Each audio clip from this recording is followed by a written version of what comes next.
kailangan ng pasyente rito sa loob nitong PGS na halos wala na silang maibigay na funds para sa amin dahil lahat yan, di namin alam kung nasaan.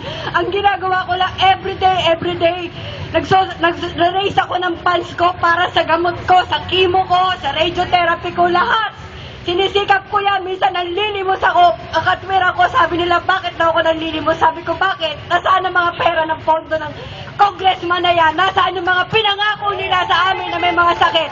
Una-una, pag kailangan namin ng Boscan, wala kaming Boscan dyan. Tatakbo pa kami doon. Magpapa-quotation pa kami. Pag pumunta kami sa PCSO, pahihirapan kami. Dahil sa katwiran sa amin, ang chemo hindi daw nila maibibigay sa dami ng pasyente. Totoo po yun. Hindi lang ako nag-iisa. Naranasan ko 1 linggo, umuupo ako sa bangketa para na sa chemotherapy ko na pinaglalaban ko, survive ako. Stage 1 cancer ako pero hindi ako nawawalan ng hope.